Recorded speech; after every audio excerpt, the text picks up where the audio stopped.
Olá! Hoje a gente vai falar sobre um objeto que, para muitos, talvez pareça coisa de museu, mas que para os nossos pais, para os nossos avós, era uma ferramenta essencial para dar um sentido para o ano: o almanaque. Pois é, ele era muito mais que um calendário, era um verdadeiro companheiro que ajudava a marcar o tempo e não só ver o tempo passar.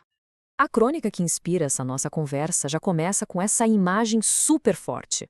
A palavra almanaque, olha que curioso, tem origem no árabe almanaque, que significava um lugar de descanso para as caravanas no deserto. E da mesma forma que esses oásis eram um refúgio, os almanaques, que a gente encontrava muito em farmácias, se tornaram um ponto de amparo, sabe? Oferecendo um pouco de ordem e sabedoria para a jornada da vida. Para entender a verdadeira alma dos almanaques, a gente vai recorrer a uma alegoria literária brilhante. Ninguém menos que Machado de Assis imaginou uma história fantástica para explicar a origem desses calendários, e com isso ele revelou o propósito mais profundo deles. E a história nos apresenta dois personagens bem inusitados. De um lado, o tempo, que a gente pode imaginar como um velho de barbas brancas. Do outro, a esperança, uma jovem radiante com seus 15 anos. E aí, contra toda a lógica, o velho tempo se apaixona perdidamente por ela. O tempo, completamente apaixonado, pede a mão da esperança em casamento. Mas a resposta dela é um balde d'água fria. Ela diz: "Tu estás carregado de anos. Eu estou na flor deles." A diferença de idade, a própria natureza do tempo, vira uma barreira que parece intransponível entre os dois. Mas o tempo não se conforma e tem uma ideia. Uma ideia que é ao mesmo tempo genial e meio melancólica. Ele pensa: se eu não consigo parar o tempo para mim, talvez eu consiga torná-lo visível para ela. E é assim que, para materializar a passagem dos dias, dos meses e dos anos, ele inventa o calendário, o almanaque. E a intenção era exatamente essa. A citação deixa bem claro: o objetivo não era só contar os dias, mas fazer com que a esperança sentisse de forma palpável que a juventude dela estava indo embora. O almanaque era, na verdade, um espelho do envelhecimento. E o plano do tempo funciona. Depois de 30, 40, 100 almanaques, até a imortal esperança começa a sentir o efeito.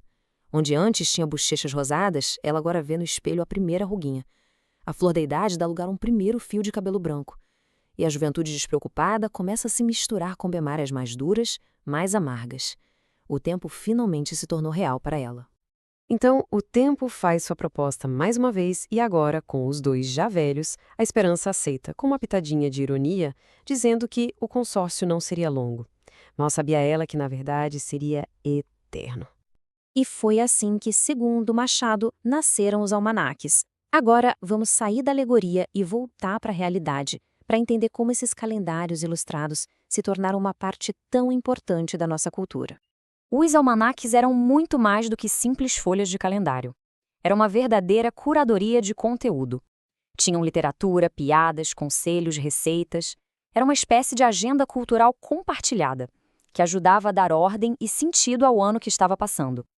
O escritor português Esse de Queiroz capturou essa função perfeitamente. O almanaque não era só um guia pessoal, ele estabelecia os marcos, as linhas que organizavam a vida social como um todo. Ele dava ritmo para a comunidade. E aqui no Brasil, um dos exemplos mais populares foi o Almanaque do Biotônico Fontoura. Ele trazia uma história que se tornou um ícone nacional. A história de Jeca Tatu, personagem criado por Monteiro Lobato. Essa era a frase de efeito do Jeca Tatu. Ela resumia o estado de apatia dele, aquela falta de ânimo para qualquer coisa, que era um reflexo da doença que ele tinha, o amarelão. Era o retrato de um Brasil rural, um Brasil doente. Só que a história, que era também uma brilhante peça publicitária, mostrava uma transformação radical. No primeiro passo, Jeca é medicado. Em seguida, a preguiça e a apatia vão embora. No terceiro passo, aquele homem medroso se torna corajoso e trabalhador. E por fim, ele se transforma num empresário rico e respeitado. Era uma narrativa de progresso muito poderosa.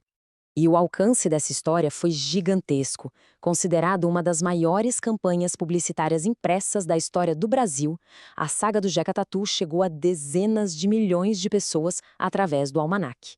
É muita gente. O almanaque, portanto, organizava o tempo e a vida social. Agora vamos dar um salto para o nosso tempo. Se o almanaque era o grande marcador do tempo no século XX, qual seria o equivalente hoje? A resposta, para muitos, está nas redes sociais. Mas será que elas cumprem a mesma função? E aqui a gente chega no ponto crucial. Enquanto a cultura do almanaque buscava organizar o tempo dando um ritmo compartilhado com literatura e conhecimento prático, a cultura digital muitas vezes busca controlar o nosso tempo. O fluxo infinito de informações projetado para capturar nossa atenção substitui os marcos anuais. No lugar de um conhecimento selecionado, a gente encontra um caos de desinformação, de polarização, que não organiza, mas sim fragmenta a nossa percepção do tempo. E isso nos traz de volta à nossa história inicial. Se o velho tempo inventou o almanaque para encontrar esperança, o que ele encontra hoje no nosso mundo digital? A conclusão da crônica é melancólica e certeira.